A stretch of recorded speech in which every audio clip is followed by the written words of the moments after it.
দর্শক, আপনাদের উদ্দেশ্যে বলতেছি, এখন যাব কুমিরের খাঁচায়, অর্থাৎ কুমির দেখতে। কিন্তু আপনারা কুমিরকে ঢিল ছুড়বেন না, কুমিরকে ঢিল ছুড়বেন না, শুধু কুমির দেখবেন, ঠিক আছে? আসেন আমার সাথে। দর্শনার্থীর জন্য দর্শনার্থীদের জন্য একটি নির্দেশনা কর্তৃপক্ষ এই সাইনবোর্ডের মাধ্যমে এখানে দিয়ে রাখছে। সো এখানে দিছে পশু পাখিকে কোনো প্রকার খাবার দিবেন না, ঢিল ছুড়বেন না, আরও অন্যান্য নির্দেশনা কর্তৃপক্ষ এখানে দিয়েছে। সো এখন আমরা দেখাবো এই খাঁচায় যে কুমিরটি রয়েছে, এই কুমিরটাকে আমি আপনাকে দেখানোর চেষ্টা করব।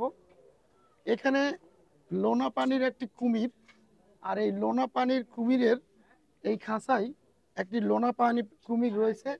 আর এই লোনা পানির কুমিরের যে বৈশিষ্ট্য বা এটার কি কি খাদ্য অভ্যাস, সব এই সাইনবোর্ডের মাধ্যমে কর্তৃপক্ষ এখানে দিয়ে রেখেছে। সো এখন আপনারা দেখবেন লোনা পানির একটি কুমির। আসেন আমার সাথে।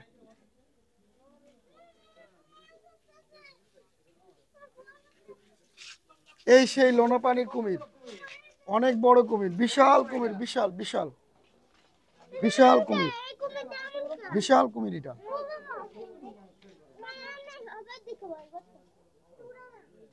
অনেক বড় কুমির আসলে। এটা খাঁচায় বন্ধ করে রাখার কারণে আমরা ভিডিওটাকে ক্লিয়ার দেখাতে পারতেছি না।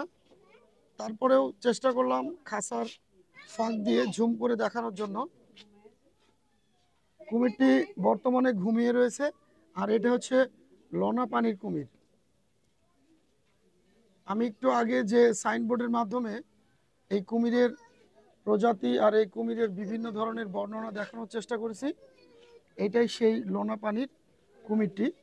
বর্তমানে সে ঘুমিয়ে আছে। কুমিরের কোনো নড়াচড়া নাই, একদম ঘুমিয়ে আছে চুপচাপ। সো আমি আগেই বলেছিলাম কুমিরকে ঢিল ছুড়বেন না, সাইনবোর্ডে যেটি লেখা আছে। সো এখন দেখতেছি ঢিল ছুড়লেও তার ঘুম ভাঙবে না। সো আমি আরেকটা খাঁচার আপনাদেরকে নিয়ে যাব, আমার সাথেই থাকবেন। এটাও আরেকটি লোনা পানির কুমির। এই সাইনবোর্ডটি আমাদেরকে সেই বর্ণনাটাই দিচ্ছে। আমাদের এই বর্ণনা অনুযায়ী আমি আরেকটি লোনা পানির কুমির দেখাতে চলেছি। সো আরেকটি কুমির দেখবেন আপনারা। এই কুমিরটি রয়েছে পানিতে।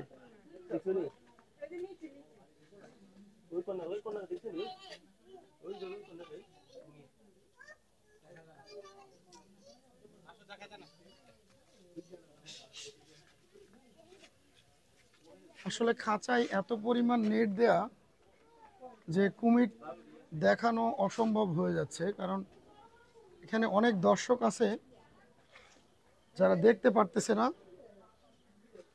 সুন্দরভাবে।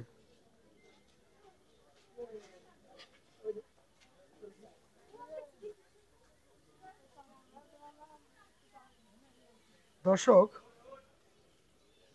এই কুমিরের খাঁচায় আপনারা দেখতে পাচ্ছেন কিনা জানি না, এখানে একটি লোনা পানির কুমির রয়েছে পানির মধ্যে। আসলে ওইভাবে বোঝানো যাচ্ছে না, খাঁচায় নেট প্রচুর পরিমাণে ঘন। সো খাঁচার নেটগুলো প্রচুর ঘন থাকার কারণে ভালোভাবে বোঝানো যাচ্ছে না। সো সাথেই থাকবেন, এবং আরেকটি খাঁচার আমন্ত্রণ রইল। ভালো থাকবেন।